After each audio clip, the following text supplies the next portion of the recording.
Bonjour à toutes, bonjour à tous, bienvenue dans ce forum digital organisé par Revue Banque avec la MAFI à l'occasion de la publication de ce hors-série Marché et relance, le duo gagnant. Alors un rendez-vous évidemment qui se tient dans les circonstances que vous pouvez imaginer, à distance sur ce très beau plateau télé installé ici au cœur de la Fédération bancaire française. En tout cas, ça ne changera rien par rapport aux éditions précédentes du Forum des auteurs. Ça sera toujours aussi instructif. Meilleurs vœux pour 2021. Alors, est-ce que ce sera l'année de la fin de nos ennuis, notamment avec l'arrivée des vaccins? Est-ce que ça sera l'année du retour de la croissance? Et non, on a vu, vous avez vu, comment le gouvernement, comment les banques centrales, la BCE notamment, l'Union européenne ont injecté des centaines de milliards dans l'économie. Et pour la première fois, même l'Europe s'est dotée d'une capacité d'emprunt mutualisé. C'est une véritable première. On va y revenir d'ailleurs. La question fondamentale, elle concerne bien entendu le financement de la relance économique. Alors comment les marchés vont-ils accompagner cette relance? Oui, vous le savez peut-être, 20 000 PME et ETI, par exemple, vont avoir besoin d'une recapitalisation. On verra aussi qui aura la main. Alors, marché et relance, le duo gagnant, je le disais, c'est le hors-série donc de Revue Banque, bien entendu. Rendez-vous pendant une heure avec Stéphane Giordano. Bonjour Stéphane Giordano. Bonjour. Président de la MAFI. À vos côtés, il y a Michala Marcussen. Bonjour. Bonjour. Chef économiste à la Société Générale. Fabrice de Marigny nous a rejoint également. Bonjour. Bonjour Fabrice. Président de Next CMU High Level Expert et président de Mazars, société d'avocats. Et puis enfin Alexandre Aizé, bonjour. Bonjour. Actuaire, stratégiste au groupe Richelieu. Pour planter le décor et comprendre quelque part ce dont on va parler, à mes côtés, donc, je disais, celui qui co-organise cet événement, c'est Stéphane Giordano, président de la MAFI, l'Association des marchés financiers. Je le disais, Stéphane, il y a eu un effort massif venu du gouvernement, venu de l'Union européenne. Est-ce qu'il faudra aussi compter sur les marchés de capitaux? Tous les acteurs des marchés, les investisseurs, les intermédiaires, les émetteurs, mobilisation générale? Oui, tout à fait. Ça fait déjà plusieurs années qu'on sait en Europe qu'on doit un peu changer la structure financière des entreprises et les amener à se capitaliser davantage et faciliter leur accès au capital. Or, paradoxalement, et ça n'est paradoxal qu'en apparence, parce que c'était la réaction nécessaire, la première réaction aux difficultés induites par l'épidémie et par les périodes de confinement, ça a été d'apporter du crédit de manière assez immédiate, assez massive aux entreprises, le plus souvent avec des garanties d'État. Ça signifie qu'on va sortir de la crise avec des entreprises plus endettées encore qu'elles ne l'étaient auparavant, qui auront des ratios de dette sur capital encore plus lourds, et des États également qui seront davantage endettés. Il est évident que dans une deuxième étape, les marchés financiers vont avoir un rôle extrêmement important à jouer pour recapitaliser les entreprises, mais ça signifie aussi pour transformer une partie de cette dette accumulée pendant la période de première réaction à l'épidémie. Il va falloir transformer cette dette en instrument pour les investisseurs et transformer cette dette en instrument de capital pour les entreprises. Et là, les marchés financiers, évidemment, dans leur entièreté, les investisseurs, les émetteurs, les intermédiaires vont avoir un rôle extrêmement important à jouer. Donc le rôle important que vous soulignez justement, mais alors avec quels outils mobiliser? Alors précisément, c'est là où il va y avoir une vraie question, parce qu'il s'agit déjà de recapitaliser les entreprises, donc leur permettre d'émettre du capital, de transformer de la dette en capital. Il va y avoir aussi un sujet pour les banques, pour éviter d'emboliser les banques, donc leur permettre de sortir du crédit de leur bilan. On a là évidemment des instruments qu'on connaît déjà pour partie, des instruments d'émission en capital, des instruments de titrisation pour sortir de la dette.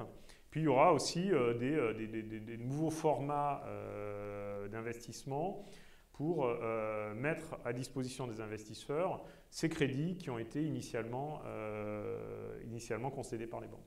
Alors, on a vu donc les marchés vont se mobiliser, avec quels outils et avec quel but également, quels objectifs viser au moment où on parle de plus en plus de proximité, de durabilité? Stéphane Giordano. L'objectif, évidemment, ça va être de redonner aux entreprises une structure financière, une structure de capital qui leur permette de nouveau de se projeter. C'est-à-dire, au-delà d'être capable d'assurer à court terme le paiement des fournisseurs et le paiement des salaires, il faut que les entreprises réinvestissent. Et ça suppose une confiance retrouvée, une structure financière plus robuste. Et puis, au-delà, il faut que les entreprises disposent effectivement de ressources en capital plus importantes. Alors, voilà pour les entreprises, mais quand même avec des visées, quand même, en intégrant certaines données. Au-delà de cette première ambition qui est de permettre aux entreprises, c'est voilà, l'ensemble des ambitions collectives qui étaient déjà présentes avant l'épidémie. C'est assurer la transition digitale des entreprises. On a vu clairement que cette transition digitale, dans certains cas, a été accélérée par la pandémie et pour faire face au confinement. Il va falloir organiser ça, le poser dans la durée. Il y a tous les sujets par ailleurs de transition écologique, de transition énergétique qui vont également réclamer des financements massifs au niveau national et au niveau plus largement de l'Union européenne. Et ça sera clairement des fils rouges dans l'intervention des différents acteurs et aussi dans l'attractivité des entreprises pour les investisseurs. Alors, juste un mot aussi, toujours pour continuer de planter le décor, parce qu'on va y revenir largement, notamment avec Michala Marcussen, avec Fabrice de Marigny, avec Alexandre Aizé. L'Union européenne, elle va avoir un rôle considérable, je le disais. L'Union européenne va avoir un rôle évidemment extrêmement important à jouer. Elle a déjà eu un rôle important dans la première phase de réaction à l'épidémie. Elle va avoir un rôle d'autant plus important à jouer que tout cela coïncide avec le Brexit. Le Brexit, ça signifie que la principale place financière de l'Union européenne quitte l'Union européenne. Il est évident, et ça on le voit déjà, que l'Union européenne ne va pas souhaiter se reposer sur la place de Londres pour faire fonctionner dans l'avenir ces marchés financiers. Et donc l'Union va avoir un rôle à jouer. Comment structurer un monde multipolaire, parce qu'on sait très bien qu'il n'y aura pas une place financière unique et prédominante dans l'Union européenne à 27, il y en aura plusieurs. On voit déjà alors Paris qui a su tirer parti d'un certain nombre de ses atouts, mais Francfort qui a également une place importante, le Luxembourg, l'Irlande pour la gestion d'actifs, les Pays-Bas notamment pour tout ce qui est fonds de pension, mais aussi plateforme de négociation. Et donc il va falloir réussir à mettre tout ça en mouvement comme un marché unique. Et c'est tout l'enjeu de l'union des marchés de capitaux qui doit être relancée par l'Union européenne. Et donc faire tout ça de manière à générer ces économies d'échelle, ces bénéfices qu'il y avait à ce qu'auparavant la place financière soit assez concentrée à Londres. Donc là, l'Union européenne va avoir un rôle absolument déterminant. Bon, on va revenir évidemment dans le détail dans un instant. On va vous retrouver bien entendu Stéphane Giordano, le président de la MAFI.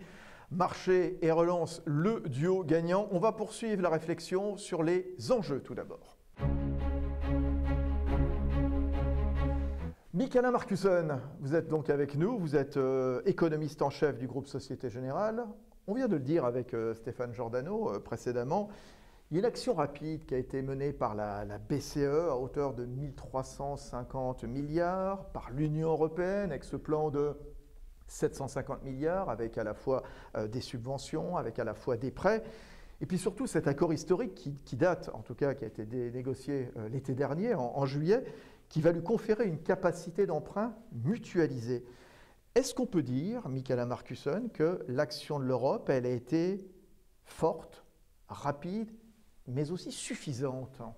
Je pense que quand on regarde la réponse politique économique à cette crise, il faut qu'on se rende compte de la nature tout à fait exceptionnelle. C'est une crise qui est, pour sa cause, en dehors de la sphère, on peut dire, économique-politique, avec une cause sanitaire. Et donc, elle a été en plus extrêmement soudain dans sa nature. Et dans le côté soudain, il fallait une réponse économique forte et rapide. Et là, je pense qu'on peut dire à la fois les gouvernements nationaux et également au niveau européen, oui, la réponse a été bien menée, rapide et forte. Alors maintenant, est-ce que ça a été suffisant? Mais bien sûr, je pense que c'est ça qu'on voit, c'est qu'à chaque nouvelle étape de la crise sanitaire, on voit que les gouvernements individuels, mais également la Banque centrale européenne, est en train d'adapter sa réponse. Et là, je trouve qu'on peut dire que juste maintenant, ça a été très bien géré. Maintenant, il y a le deuxième temps de la crise. Stéphane l'a bien souligné. On voit que cette crise, elle est aussi très hétérogène dans sa nature. Donc, il y a quand même des secteurs aujourd'hui qui se portent plutôt bien, voire avec un certain nombre de transitions qui étaient déjà en cours, qui sont accélérées, qui se portent toujours bien. Et après, il y a des secteurs qui souffrent très sérieusement. Donc, ce côté très hétérogène, ça nécessite aussi une gestion de la politique économique bien menée et bien gérée. Et je pense qu'une fois qu'on passe la phase où on commence à voir pas seulement la réouverture, qui n'est pas tout à fait la même chose que la reprise économique, il faut bien distinguer les deux. Il faut bien sûr qu'on a une politique économique qui peut aussi accompagner la reprise. Et là, bien sûr, vous l'avez dit, il y a un plan de relance prévu au niveau européen qui est très important sur les plans politiques. Ça donne une capacité d'empreinte historique au niveau européen, donc ça c'est extrêmement positif. Après, ce qu'on peut craindre, c'est que son déroulement ne se fait pas aussi rapidement qu'on désire. Et c'est là où on va avoir aussi au niveau national les plans de chaque gouvernement. Et là, il faut voir le dosage. Je dirais, je suis encouragée par les premiers pas, mais il faut voir ce dosage dans les longueurs. Et après, il y a le troisième défi. Donc, on a, on va dire, les réouvertures, on a la relance, la reprise économique, et après, on a les gestions des dégâts structurels, si on peut les appeler comme ça. On a quand même des États qui sont plus endettés, des entreprises qui sont plus endettées, et aussi une perte de capital humain et une nécessité d'une réorientation des main-d'œuvre. Il y a des secteurs qui structurellement vont être perdants, d'autres qui structurellement vont être gagnants, mais il faut qu'on est capable d'assurer que les gens aient la bonne formation pour faire la transition d'un secteur à un autre. Et là, je pense que ce challenge structurel, encore une fois, elle est là au niveau national et au niveau européen.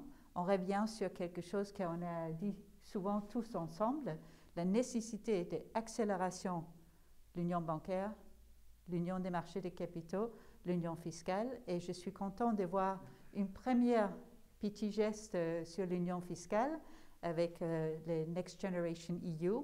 Mais maintenant, dans l'affichage, c'est quelque chose de temporaire. Et personnellement, j'aimerais bien voir ça venir permanente. On verra tout à l'heure avec Fabrice de Marigny pourquoi l'union des marchés de capitaux n'avance peut-être pas aussi vite qu'on le souhaiterait. Vous avez parfaitement expliqué les trois défis qui nous attendent. On a parlé chiffres, mais il y avait cette nouveauté aussi à laquelle je faisais allusion, cette capacité d'emprunt mutualisé pour l'Union européenne. C'est une première, Michaela Markussen. Qu'est-ce que ça va changer? On voit l'Europe qui se dote d'habits, donc quelque part, de grands émetteurs souverains. Mais je pense que c'est quelque chose d'extrêmement important. Oui. C'est extrêmement important pour la solidarité européenne. C'est extrêmement important aussi pour assurer à terme, si on commence à les développer, et dans les bonnes conditions, parce qu'il y a beaucoup de facettes techniques autour, donc on ne va pas rentrer dans ces détails maintenant, mais à terme, ça pourrait nous donner ce que l'Europe a vraiment besoin, un actif sûr, unique. Mais on est loin de ça, et il y a beaucoup de choses à construire, et il faut d'abord que ça vienne quelque chose de permanent. Après, il faut sans doute que ça vienne encore plus important dans sa nature en termes de taille. Et après, il faut une meilleure coordination, bien sûr, côté politique budgétaire pour aller avec la taille. Et après, il faut aussi une bonne gestion des transitions et les dettes nationales. Donc, il y a beaucoup de conditions à mettre en place. Mais comme tout progrès européen, je dirais que c'est la première pierre qui est très positive, mais il y a encore beaucoup à construire autour. C'est un pas supplémentaire vers l'unification souhaitée de son marché de capitaux. C'est un nouvel instrument de solidarité entre les États membres. Pour l'instant, c'est un nouveau instrument de solidarité temporaire. Donc, c'est comme ça qu'elle est conçue.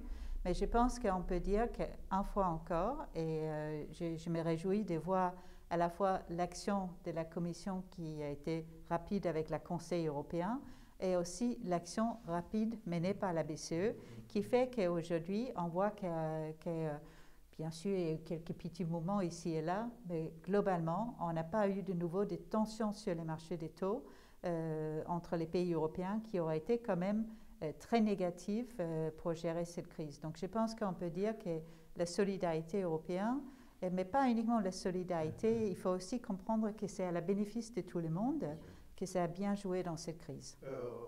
On va continuer. Juste encore un mot. Est-ce que ça va doper, à votre avis, le statut de monnaie de réserve internationale de l'euro?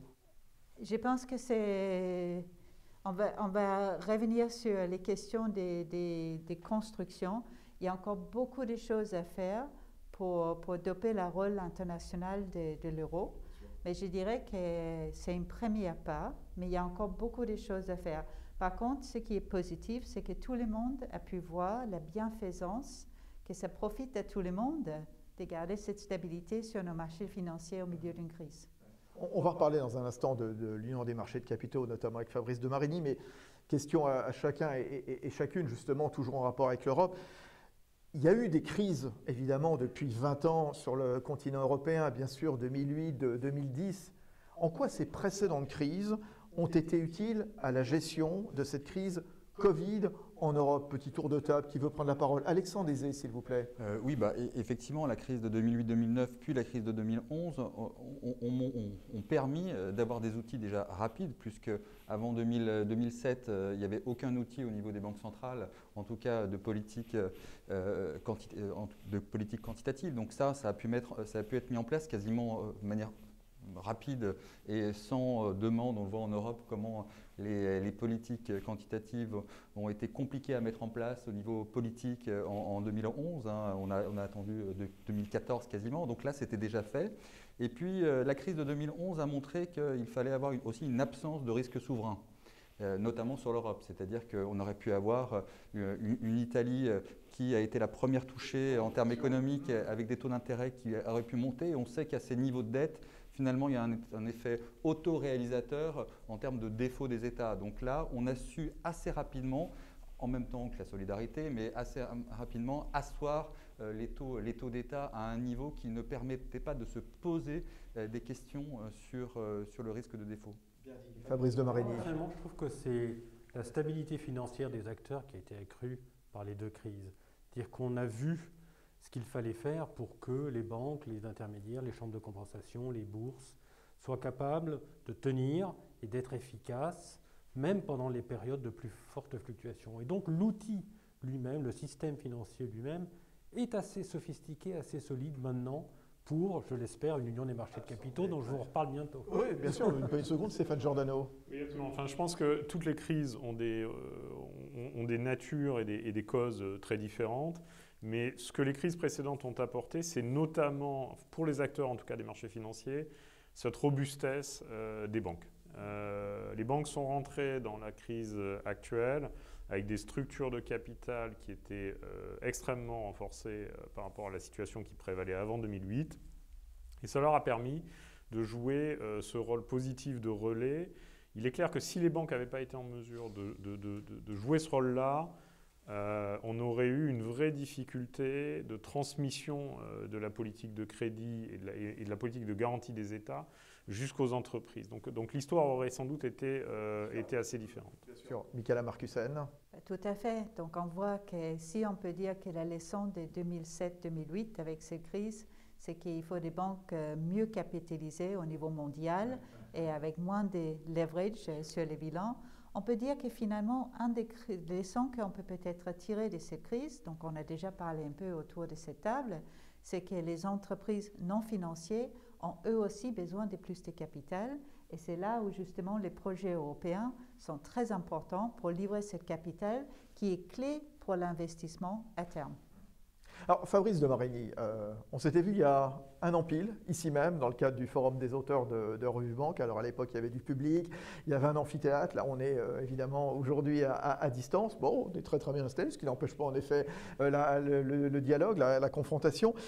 On avait évoqué cette fameuse union des marchés de capitaux. L'idée, c'est de créer un marché intégré, liquide, compétitif au niveau du continent, un petit peu pour construire quelque part un concurrent de New York, de Londres, de Shanghai, etc., etc. Bien sûr, le projet, il semble encore un petit peu, allez, dispersé, marqué encore, voilà, manqué encore d'une ambition forte. Où est-ce qu'on en est aujourd'hui? Pourquoi ça n'avance pas plus vite? Alors, je pense qu'il faut distinguer la volonté politique, l'affichage et le fond. Sur la volonté politique, elle est là et elle s'est manifestée de manière très claire. Le Conseil ECOFIN, au nom des États membres, a pris 2 fois des conclusions en moins d'1 an, ce qui est rare, pour exprimer sa feuille de route, sa volonté, ce qu'ils attendent de la Commission européenne. Le Parlement européen, lui aussi, s'est autosaisi, a fait un rapport très précis, très ambitieux, très concret, en lui disant à la Commission, voilà ce qu'on attend, voilà comment on va le lire. Ça a été adopté en séance plénière. Et je dirais même le sommet de l'Eurogroupe des chefs d'État et de gouvernement a approuvé aussi des conclusions. Donc la volonté politique est là. La Commission est plus prudente, peut-être parce qu'elle a gardé un mauvais souvenir de la première étape de l'Union des marchés de capitaux, où elle avait été très ambitieuse au départ et elle avait beaucoup souffert dans les négociations.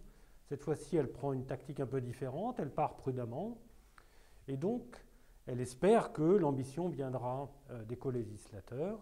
Elle a proposé 16 mesures très précises, très concrètes, d'un plan d'action qu'on espère maintenant voir sur la table.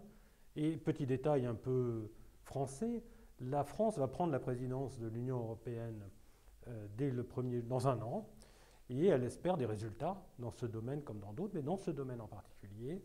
Et donc elle pousse à la roue pour que la Commission mette maintenant sur la table des propositions concrètes. Donc voilà pour la volonté politique. Sur l'affichage, l'Europe ne dit pas « je fais ça », et pourtant je suis d'accord avec Stéphane, ne dit pas « je fais ça pour créer un marché financier contre Londres ou pour concurrencer New York ou Shanghai ». Mais les éléments de souveraineté européenne sont maintenant explicitement énoncés dans le discours. Et sur le fond, si vous prenez ces 16 mesures de la Commission européenne, si vous y ajoutez un autre bloc, qui est le programme de finances digitales, très ambitieux, notamment en matière de paiement, si vous y ajoutez le plan en matière de finances durables, dont on va avoir les détails bientôt, et le rôle international de l'euro, il y a eu un document la semaine dernière très intéressant sur le rôle international de l'euro sur les marchés financiers. Si vous ajoutez tous ces blocs, vous avez tous les ingrédients pour créer un vrai marché financier capable de rivaliser avec les grandes places financières que vous avez mentionnées et surtout pour créer une autosuffisance du financement par les marchés pour les 27 États de l'Union européenne. Vous avez rappelé les enjeux, vous avez rappelé les différentes volontés politiques, économiques, financières.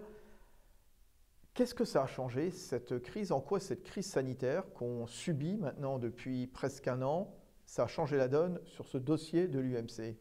Je pense que ça le change dans au moins 3 ou 4 domaines. Le premier, c'est effectivement la titrisation, car on a vu le bilan des banques gonfler, et si on doit faire face à de nouveaux chocs, il faut qu'il y ait une capacité pour les banques de jouer leur rôle économique entière, et donc une titrisation plus facile, fluide, capable de jouer ce rôle fondamentalement économique, me paraît indispensable. L'autre point, vous avez entendu au moment de la crise des discussions très politiques sur l'autonomie stratégique de l'Union.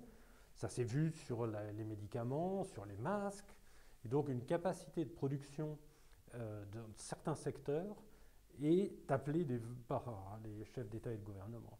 Mais relocaliser, innover, créer des entreprises, des usines, des secteurs très pointus, il faut du capital, et du capital dur. Et donc le marché action pour permettre à ces entreprises justement de recréer des tissus dans l'espace de l'Union européenne. Et donc une priorité donnée au marché action me paraît fondamentale. Ça c'est absolument crucial. Et voilà, moi, c'est surtout sur ces points-là que je voulais attirer votre attention. Mais il y a urgence ou pas d'accélérer sur cette union des marchés de capitaux? On voit quand même le contexte qui change. Et Stéphane Giordano le rappelait très justement tout à l'heure avec notamment le Brexit. Maintenant, quelque part, Londres n'est plus dans l'Union européenne. On voit cette digitalisation accrue, notamment dans les domaines de la finance. la dimension de développement durable aussi, sur laquelle insistait tout à l'heure dans son préambule Stéphane Giordano. Une réflexion beaucoup plus souverainiste maintenant, eh bien, dans chacun des pays. Tout ça change la donne. Puis la crise sanitaire. Quelque part, il faut aller vite, non, Fabrice de Marigny? Alors, il faut aller vite, mais il faut avoir des piliers structuraux fondamentaux. Et il me semble qu'il y a un domaine dans lequel l'Europe est faible, c'est sa capacité d'épargne à long terme. Pourtant, les intérêts des acteurs sont présents. Il faut que les marchés, et c'est un changement de priorité dont la Commission européenne a bien pris conscience, que les marchés jouent un rôle économique et social. Et donc, nous sommes dans un continent qui a une population qui vieillit, qui va avoir des besoins de retraite fondamentaux, et donc il faut générer de l'épargne longue de manière beaucoup plus importante. Qui dit épargne longue, dit épargne disponible pour l'investissement en actions, pour financer la transition vers une économie durable. L'argent public ne suffira pas.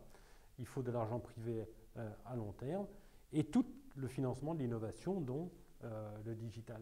Donc il faut aligner les intérêts, ceux des citoyens, ceux des acteurs économiques, ceux des marchés. Et cette colonne vertébrale permettra vraiment de créer quelque chose de très fort. On peut accélérer, surtout pour la question du financement sur des secteurs stratégiques. Pendant les discussions sur les grands plans européens, on avait débattu, un petit peu même travaillé, sur l'idée d'un fonds souverain européen. Je mets ça entre guillemets. Une partie des sommes levées pourrait abonder une sorte de fonds souverain européen, c'est ça? Investi en actions sur les secteurs jugés prioritaires stratégiquement. Malheureusement, compte tenu de la complexité des négociations, ce sujet a été écarté à la dernière minute. Mais je pense que c'est quelque chose sur lequel il faudrait réfléchir parce que ça permettrait d'accélérer l'union des marchés de capitaux. Et pour pouvoir investir dans des secteurs clés et que l'argent arrive là où il est le plus efficace, il faut des marchés très efficients. Et donc une forte liquidité, des acteurs forts et unifiés. Je reprends le point de Stéphane qui dit que ça va être un marché un peu sur plusieurs endroits, ce qui sera difficile. Et donc il faut organiser la fluidité entre ces endroits par des règles simples, rapides et les mêmes, une intensité de supervision qui soit comparable et qu'on aille beaucoup plus vite. Plus que jamais, l'union des marchés de capitaux s'impose comme un outil absolument nécessaire à mener rapidement, à votre avis, Stéphane Giordano? Oui, tout à fait. Enfin, je suis totalement en accord avec ce qui a été dit. On a besoin d'avoir des marchés de capitaux qui doivent être plus profonds, qui doivent être plus fluides, qui vont permettre d'aller orienter l'épargne, en structurant l'épargne autrement, vers des projets risqués, des projets de long terme. On a besoin pour ça des marchés actions, de l'action publique, mais aussi de l'action privée au sens de private equity. On sait que c'est un des grands défauts en Europe. On a des fonds de private equity pour le early stage. On manque cruellement de fonds pour les entreprises de taille moyenne déjà. Et ça, il faut typiquement le structurer et idéalement le structurer au niveau pan-européen. Et sur tout ça, on va avoir besoin de davantage d'Europe, pas de moins d'Europe. Avec effectivement un vrai enjeu qui est, le mot a été dit, l'enjeu de souveraineté pour l'Union européenne. On ne peut pas rater la révolution qui vient seule de la digitalisation de l'économie. On en a raté un certain nombre. L'Europe était à l'origine de la première ou de la deuxième révolution industrielle. On ne peut pas rater celle qui vient. Donc vraiment là-dessus, on a besoin effectivement de marchés de capitaux et notamment de marchés actions significativement renforcés en Europe. Alexandre Aizé. Qui dit marché de capitaux efficient, il faut effectivement une profondeur et de la liquidité. Et pour l'instant, c'est vrai que c'est toute la difficulté parce qu'on a des entreprises qui sont beaucoup plus petites. Il faut pouvoir attirer des investisseurs, à la fois effectivement locaux et internationaux. Et c'est vrai que la problématique, c'est que si on compare avec les États-Unis, qui reste un marché qui attire des investisseurs internationaux parce qu'il est très profond. C'est vrai que notre force, c'est le financement de l'économie par les banques, avec des banques très solides. Mais à la fois aux États-Unis, je crois que les chiffres, c'est à peu près 60-65% de l'économie est financée par les banques en Europe. Aux États-Unis, c'est 65% par les marchés financiers. Donc la réalité est quand même complètement différente et elle est viciée parce que effectivement les États-Unis ont bien compris que d'avoir un marché financier profond, efficient, avec de l'information disponible, gratuite, attire des investisseurs et le fonctionnement de l'économie et notamment pour les défis du digital, qu'ils ont quand même, sur lesquels ils sont largement en avance, est un enjeu. Marcus Haine.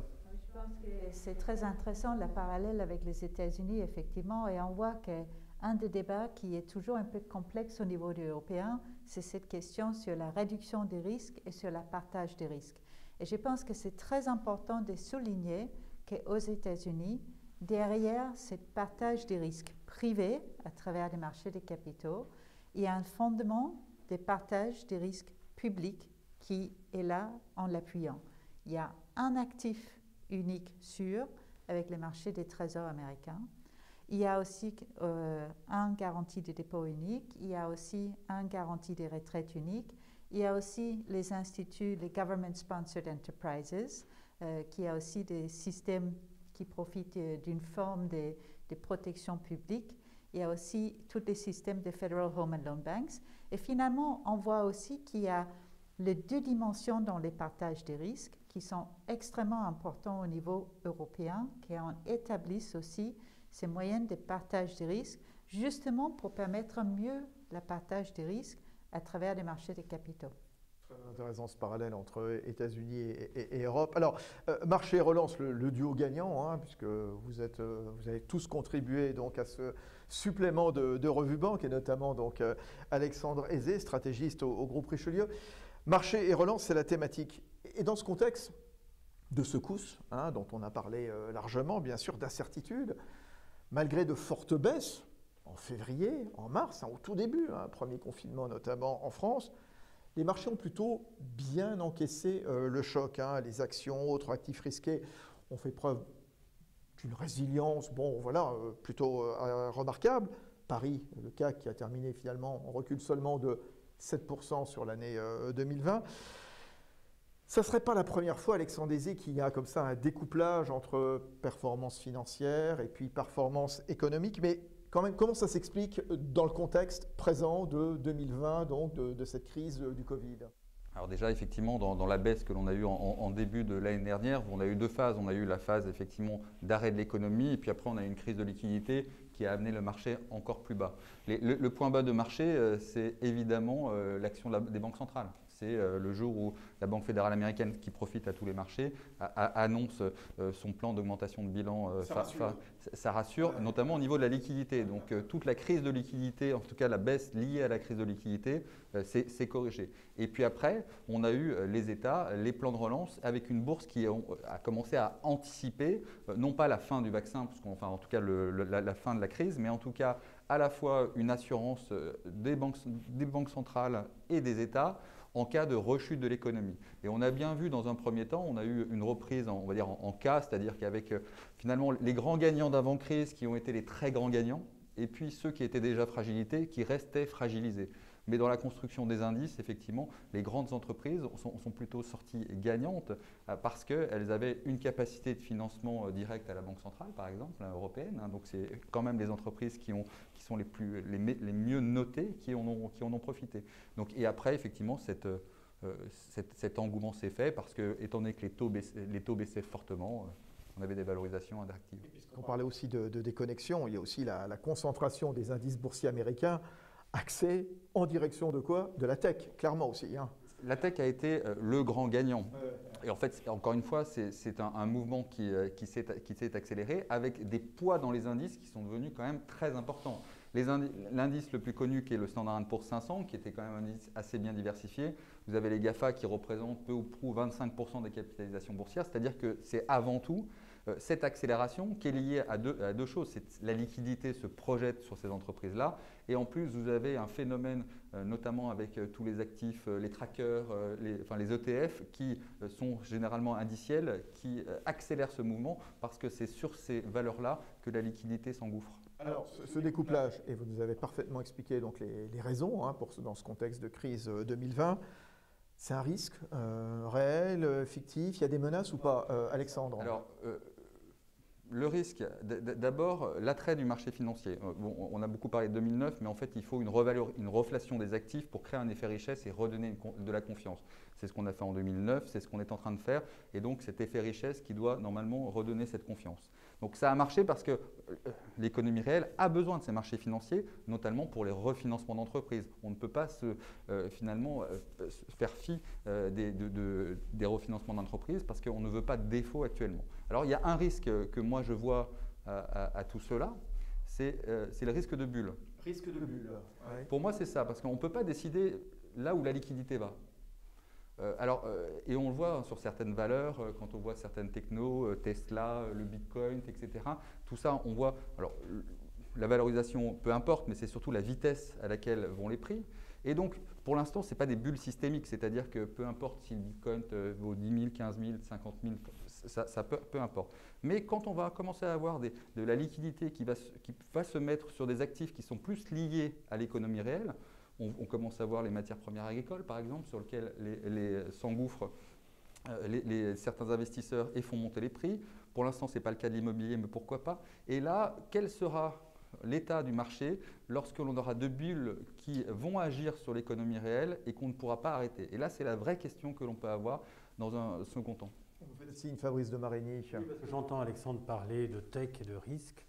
Et il y a un élément qu'il faut rajouter par rapport aux discussions qu'on avait il y a un an. C'est le scandale Wirecard. C'est-à-dire qu'il y a plusieurs strates dans ce scandale. C'est qu'est-ce qu'un système de paiement innovant et technologique, comment on le régule, qu'est-ce qu'une société cotée en Allemagne et quelles sont ses obligations de gouvernance et de reporting financier. Bien sûr. Et il y a est-ce que les auditeurs ont une capacité à détecter des fraudes ou pas, et est-ce qu'on ne doit pas clarifier les choses ici? La directive sur l'audit d'ailleurs est en cours de révision.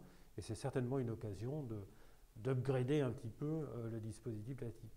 Parce que la question de la confiance restera toujours fondamentale. On ne crée pas un marché des capitaux efficient si la confiance n'est pas là, surtout si et c'est la volonté de la Commission, si on veut l'étendre à l'investisseur individuel, aux futurs retraités. Et donc il y a un élément de confiance et au moins être sûr que cette partie-là est solide et qu'on n'a pas à se poser la question de savoir si ce dispositif est correct, il est nécessaire de le rétablir. Alexandre Rezé. Rappelons-nous avec l'affaire Enron à l'époque, etc. Les États-unis avaient pris les devants avec des lois qui mettaient effectivement pour l'instant, effectivement, le scandale Wirecard, mais ça reste encore des petites entreprises. On en vient à la taille des entreprises et il faut une surveillance parce qu'il faut pouvoir avoir ces indications assez rapidement.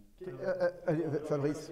Pardon, juste un élément. Il n'est pas question de faire un SOX européen avec toute la lourdeur, etc. Parce qu'on a déjà adopté beaucoup de tout ça. Mais il y a certainement des éléments de mise à niveau et de rétablissement de confiance qui sont nécessaires.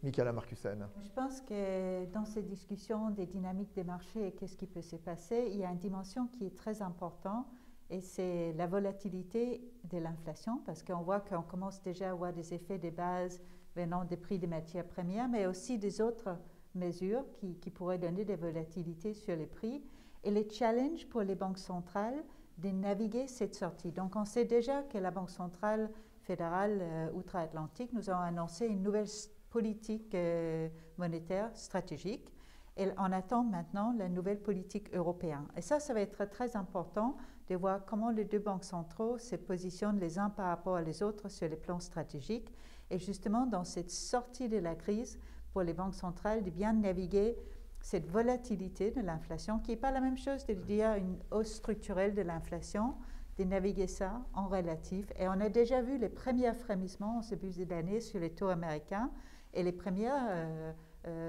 appréciations de l'euro face à dollar. À propos des États-Unis, vous rappeliez, Fabrice, quand on s'est vu l'an dernier, il y a eu un événement, c'est donc Wirecard, bien sûr, et puis début janvier 2021, un nouveau président aux États-Unis, Joe Biden. Vous me dites un mot, Alexandre Rezé, ce que ça va changer dans notre réflexion sur marché et relance? Déjà sur le marché, effectivement, très proactif par rapport, on va dire, à Main Street, par rapport à Wall Street. Donc on va avoir des vrais enjeux en termes de plan de relance et de réforme fiscale. Ce n'est pas l'anti-Trump, en tout cas, les premières choses qu'il a fait, c'est quand même effacer certaines actions de Donald Trump. Donc ça va être un doute. Mais par contre, pour l'Europe, c'est une bonne chose, parce qu'on voyait bien, après l'attaque de la Chine, sur la Chine, l'Europe est la prochaine victime des États-Unis. Ça semble pas plus être le cas. Par contre, quand on voit les sondages, notamment sur l'image de la Chine pour les Américains, on voit que la Chine n'a pas une bonne image et que cette guerre commerciale avec la Chine va perdurer. Alors on n'aura plus les tweets assassins de Donald Trump qui vont décider de la volatilité de marché, mais on peut imaginer que cette guerre sur le principal pays qui est le grand gagnant, la Chine, de la Covid, se fasse encore. Un mot, Michaela Marcussen, et puis j'ai encore plein de questions à vous poser justement sur marché et relance, le duo gagnant, ce qui nous occupe ici au cœur de Revue Banque. Donc justement, on voit aux États-Unis, c'est exactement le même challenge qu'il y a en Europe en termes des trois dimensions de la réaction de la politique économique. Comment gérer la crise à court terme avec tout ce qui est une compensation pour la crise sanitaire, comment gérer la reprise et comment gérer un changement structurel. Et quelque chose que je trouve très intéressant, c'est que les États-Unis viennent de rejoindre les accords de Paris. Et justement, cette transition climatique, je pense que c'est une des grandes opportunités pour l'Europe. Transition toute trouvée aussi avec ce que vous nous disiez tout à l'heure, Stéphane Giordano, justement. Donc, une relance, dans quelle direction justement? Un rééquilibrage vers les enjeux sociétaux, une relance verte, inclusive, dans quelle direction elle devra s'effectuer cette relance et comment les instruments financiers, quelque part, vont-ils s'adapter à cette nouvelle donne? Les instruments financiers, ils répondent à une commande. Et la commande en la matière, elle doit être politique. La première commande, c'est de nouveau de remettre du capital et de réorienter l'épargne vers la recapitalisation des entreprises. Avec, et ça a été dit, une différenciation entre les différents secteurs. Il y a des secteurs qui seront des secteurs structurellement perdants à l'issue de la crise. Il va falloir que, globalement, soit réalloué le capital de manière efficace entre ces secteurs et des secteurs gagnants, notamment les secteurs technologiques. Au-delà, il y a cette question effectivement du verdissement de l'économie. L'Union européenne, enfin l'Europe globalement, a pris une certaine avance sur un certain nombre de sujets. L'Europe était leader en matière de green bonds. Il va falloir se poser la question de quel est le positionnement futur de l'Union européenne sur ces sujets-là. L'Europe est en avance sur sa taxonomie, est en train d'être rattrapée parce que c'est un sujet qui intéresse de plus en plus également les Américains. Il va y avoir toute la question également de la gestion du vieillissement de la population. Ça veut dire des secteurs économiques qui vont se développer. Et ça veut dire aussi répondre à de nouveaux enjeux en termes de structuration de l'épargne, notamment effectivement vers la retraite. C'est des sujets qui sont assez explosifs politiquement en même temps. Adamo, on voit bien aujourd'hui, on sait collectivement que les systèmes qui sont fondés exclusivement sur le pay-as-you-go, donc en gros les systèmes de répartition, vont arriver à leurs limites. Et donc on voit bien qu'à un moment donné, il va falloir réformer ces systèmes-là, probablement en introduisant des doses de capitalisation, donc de fonds de pension. Mais on sait très bien que c'est des sujets qui politiquement sont extrêmement sensibles en Europe, singulièrement en France, mais au-delà. Et puis, on a une crise qui va avoir des conséquences sociales massives. On a des plus jeunes qui sont en ce moment en grande difficulté dans l'entrée sur le monde du travail. Il va sans doute y avoir également là-dessus des choses à prendre en compte sur la structuration des sociétés et donc sur les besoins auxquels les marchés financiers vont devoir répondre. Il y a une nouvelle donne, justement, des nouveaux critères à prendre en compte, justement, au-delà de la classique rentabilité financière. Voilà, il va falloir prendre en compte toutes ces données sociales, toutes ces données environnementales. On voit déjà tous les critères ESG mis en place par les sociétés de gestion. La moitié des trackers vont être bientôt ESG. Donc on voit cette appétence pour l'extra-financier, sans oublier effectivement la rentabilité à terme des investisseurs. Mais je dirais que c'est aussi, je pense que c'est la chance pour l'Europe. C'est-à-dire qu'on parlait du digital sur lequel l'Europe a quand même, il faut prendre le tournant du digital, mais on a quand même un certain retard et on va utiliser, on va se raccrocher le wagon. Tandis que sur l'environnement, un peu comme dans une situation de guerre, d'ailleurs on est dans une situation de guerre, la reconstruction se fera grâce au programme sur l'environnement. Et là, on va pouvoir recréer un autre mode de croissance sur ces sujets-là. Surtout quand on parlait tout à l'heure du plan de relance, quand on voit que le tiers des 100 milliards, par exemple, rien que sur la France, Vous avez consacré justement à tout ce qui est données environnementales, habitat, transport, etc. Et l'environnement crée une espèce de transcendance sur lequel tout le monde est à peu près d'accord. Mais ça, enfin, presque. Fabrice. C'est ce point qui est important de souligner. C'est pas un effet de mode c'est un effet sociétal. Il suffit les générations qui nous suivent mettent ça très haut dans leurs priorités, dans les recrutements, dans leurs choix de vie, et ça entre dans les choix d'investissement. Mais il faut que ce soit sérieusement fait. Et c'est pour ça qu'il y ait une taxonomie qui dise très exactement quels sont les investissements attendus du point de vue de l'investisseur. Il faut que ce soit vrai du côté des sociétés qui demandent cet argent. Et donc qu'il y ait un reporting non financier qui soit sérieux. Aujourd'hui, chacun fait un peu sa publicité.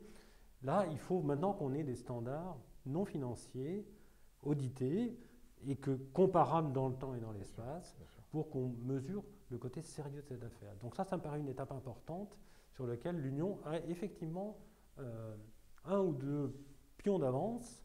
Il faut le garder. Alors, on a vu donc les enjeux clairement posés justement sur marché et relance. Dernière partie. Qui a la main? Oui, ça pose la question des émetteurs. Les investisseurs institutionnels, est-ce qu'ils auront un rôle clé, à votre avis, comme stabilisateur, comme soutien aux entreprises dans les mois, les années qui viennent? Vous voulez prendre la parole, Stéphane Giordano, s'il vous plaît? Oui, enfin, il est évident qu'il va falloir effectivement appuyer grandement tout cet effort de recapitalisation de l'économie et de relance des entreprises sur l'apport par les investisseurs institutionnels. Les particuliers vont être clés dans le dispositif, mais il est assez peu probable qu'on puisse, en Europe, pour des tas de raisons, fonder une approche sur l'investissement direct par les particuliers en capital. On sait très bien que dans ces conditions-là, on ne va pas vers du capital suffisamment long, on ne va pas sur les entreprises les plus innovantes, on ne va pas sur les projets qui peuvent paraître les plus risqués, mais qui vont être aussi ceux qui vont apporter les meilleurs rendements à terme. On a besoin d'avoir cette expertise des investisseurs institutionnels, enfin des professionnels de l'investissement, pour apporter ces capitaux vers les entreprises, c'est certain. Michaela Marcussen. Pour moi, ce qui est très important à souligner, c'est qu'effectivement, on a besoin de l'investissement public, mais on a aussi besoin de l'investissement privé, on l'a dit tout à l'heure. Et donc, effectivement, on a besoin de tous les investisseurs sur la place. C'est très important, y compris les investisseurs institutionnels qui peuvent jouer un rôle clé dans le financement de cet investissement. Fabrice de Marigny. Oui, et je voudrais souligner deux points importants du plan d'action sur l'Union des marchés de capitaux, qui étaient des éléments défavorables à l'investissement en actions par les investisseurs institutionnels. La manière dont les ratios potentiels des compagnies d'assurance ont été dessinés, je ne vais pas rentrer dans les détails techniques, était un découragement en investissement en actions, qui était le produit le plus liquide et plus facile dont ils pouvaient se défaire dans leur portefeuille et qui n'a fait que baisser depuis l'adoption de Solva II. Donc, heureusement, la Commission européenne a placé haut dans ses priorités une révision de la manière de calculer les ratios de telle manière à ce que l'investissement en actions ne soit pas découragé. Ceci est accéléré par une norme comptable qui fait que l'effet l'effet combiné des deux est un vrai découragement à l'investissement en actions. Il faut vraiment corriger ces deux points. Alors, deuxième point, là, vous vouliez prendre... Pardon, c'était Solva II et la norme comptable correspondante aux assurances. Non, sur les normes comptables, effectivement, mais tout à un moment été fait pour que les institutionnels s'orientent notamment vers la dette d'État. Là, on a enfin, on va dire, un créancier qui est la BCE et c'est vrai que les normes peuvent changer parce que tout était encouragé pour aller vers ce type d'actif qui était effectivement l'actif de prédilection. On peut espérer que ça commence à changer et que finalement la dette d'État ne soit pas privilégiée par les institutionnels, mais aussi par l'épargne longue, les assurances vie, etc., qui se sont orientés vers ce genre d'actifs. Et il faut vraiment je pense que les États, l'Europe, ont vraiment une possibilité et doivent la prendre en compte pour aiguiller, en tout cas, vers l'épargne plus longue. Les particuliers quand même, un mot quand même, parce que quand on voit que notamment les Français, ils ont épargné Comment les rassurer, comment les amener vers les marchés, vers les entreprises? Comment réorienter quelque part l'épargne vers la relance? Qu'est-ce qu'on leur dit justement, à votre avis? Qu'est-ce qu'on leur propose? Je pense que fondamentalement, il faut leur proposer un couple rendement-risque qui soit attractif. Alors ce couple, il va se comparer d'un instrument à l'autre. D'abord, une première chance, si je peux dire, c'est que le couple rendement-risque des titres d'État, en tout cas le rendement est de plus en plus dégradé. Donc ça va quand même amener les investisseurs particuliers à s'interroger. Et puis après, il y a toute la question de la façon dont l'Union européenne va vouloir orienter l'épargne des investisseurs particuliers. Et là-dessus, il y a un vrai débat et qui commence à se faire jour. Il y a deux écoles. Il y a l'école en gros, la gestion indicielle, c'est-à-dire essayer d'attirer les investisseurs particuliers vers des ETF, notamment. Alors ça a l'avantage que c'est des instruments à bas coût. Donc le rendement brut est assez peu impacté par les prélèvements des différents intermédiaires financiers. Ça a cet inconvénient que les ETF orientent quand même l'épargne vers les principales entreprises, celles qui sont dans les indices, donc qui elles bénéficient de valorisation élevée et d'un accès facile au capital. En revanche, on sait que ce n'est pas aussi efficace pour les entreprises plus petites qui ne sont pas dans les principaux indices. Elles peuvent être dans des indices secondaires évidemment, mais on sait que ça peut être un vrai problème. Et puis il y a une autre vision qui est de dire qu'il faut aussi inciter les particuliers à investir plus long, à investir sur des instruments éventuellement un peu moins liquides, éventuellement un peu plus structurés, avec plus de conseils, avec plus de coûts d'entrée parfois, mais qui sur le long terme peuvent attirer de la performance élevée et surtout financer ces projets longs, ces projets parfois structurels, qui sont porteurs de risques de manière assez évidente. Et ça va être une vraie difficulté pour l'Union européenne de réussir à concilier les deux et à trouver le point d'équilibre efficace entre ces deux orientations possibles de l'épargne des particuliers. Comment on oriente les marchés financiers vers l'investissement productif des entreprises? Il y a un mot qu'on a beaucoup prononcé pendant cette crise, c'est le mot proximité. Comment est-ce qu'on promeut une finance plus proche à destination des PME, à destination des ETI? Fabrice de Marigny. Oui, mais je voulais réagir un petit peu. Je vous en prie, mais si vous allez voir, c'est le même point. Oui. Certes, l'Union européenne peut faire beaucoup de choses, mais je pense que pour que l'investisseur particulier mesure que son intérêt, ce n'est plus d'avoir un produit livret A où il perd de l'argent, il faut dire les choses concrètement, mais qu'il a un intérêt parce qu'il a un problème de retraite à une certaine distance.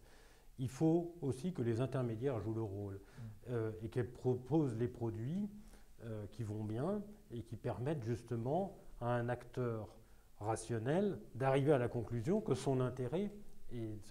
Le fait même qu'on puisse, aujourd'hui, en consultant un site gouvernemental, quelle est une simulation de sa retraite à 30 ans, avec tous les tiers venant de tous les bouts, et on arrive à avoir des simulations, que ceci entre dans la discussion que l'intermédiaire a avec son client, peut très vite lui faire comprendre quel est son intérêt, et donc d'orienter son épargne plus à long terme, et donc avoir une capacité de financement d'une économie PME, ETI, innovante, puisque du capital à long terme disponible.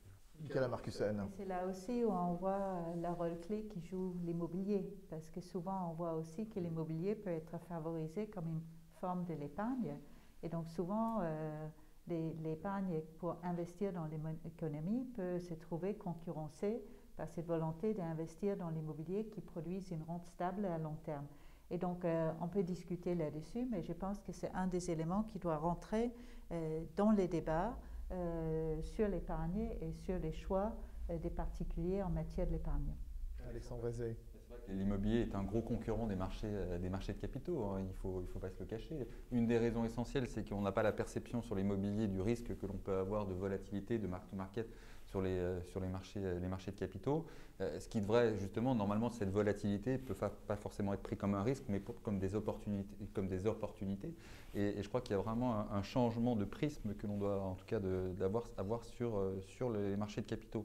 Parce que l'immobilier, effectivement, est pris à tort pour les particuliers comme un actif sans risque. Stéphane Giordano, dans le supplément de Revue Banque, Marché et Relance, le duo gagnant, il y a une interview de Bruno Le Maire, le ministre de l'économie et j'ai perdu son titre exact. Bref, c'est la relance, voilà, vous avez raison. Bruno Le Maire, dans Revue Banque, qui confirme ou annonce de nouveaux dispositifs pour flécher l'épargne vers les PME. Lesquels?